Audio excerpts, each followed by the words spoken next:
Hello, sports fan. This is Stephen here with Sports Choice Plus. I bring you a very special breakdown.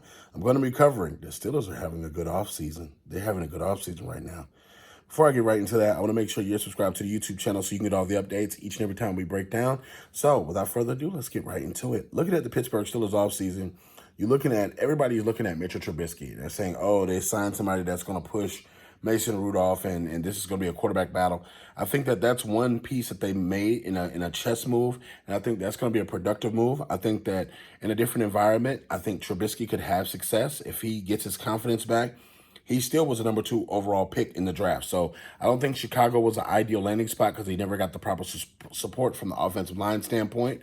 He's coming to a situation where it's a little bit better offensive line, but you got to keep in mind the weapons are a lot better in Pittsburgh than they were in Chicago. But I want to look at another signing and tell you, I think that this is the signing of the offseason. And it may not be a sexy move, it may not be a splashy move, but the Pittsburgh Steelers signed Miles Jack. Miles Jack coming out of, I believe, UCLA for the draft. There was a lot of talk about him having degenerate knees and that he wasn't going to last long in the NFL. All he did was lead the Jaguars the last couple of years in tackles. He's a tackling machine. The Pittsburgh Steelers are known for having solid linebackers. I'm talking side to side, forward, backwards, motions, following receivers, following tight ends. This is a signing that I think people are going to miss because this is one of those under-the-radar signings that we're going to see next year. It's going to be late in November where he makes a big play or makes a big tackle. Late in December or possibly in the playoffs where he makes that big fourth down stop. Miles Jack is going to be the reason the Pittsburgh Steelers win a couple of games.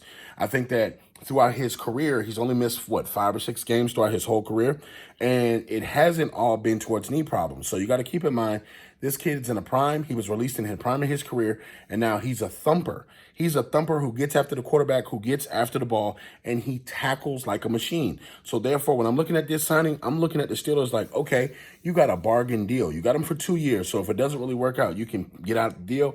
But you got to think, I think this is going to work out well. He's alongside Watt. Watt can go from the linebacker position. He can go to a DN. He can do whatever he wants. You have flexibility. And what does this defense thrive on? Making turnovers, making pressures. And then when you get the pressure on the quarterback, boom, that's when the interceptions happen. Boom, that's when the forced fumbles happen. Boom, that's when you're stopping teams on fourth down. This is what the Pittsburgh Steelers need to get back to, having a solid defense, running the football, limiting your mistakes, throwing the football, and then boom, that's how you get back to the Super Bowl. Mike Tomlin's putting together this team, and I like the Pittsburgh Steelers in the way that they're going about this offseason. So far, this is the best signing that I've seen of the offseason. So are you Pittsburgh Steelers fans? Get in the comment section, tell me what you think. And as always, are you NFL fans? Get in the comment section, tell me what you think. We'll see you on the next video. Please like, share, and subscribe, and we'll see you then.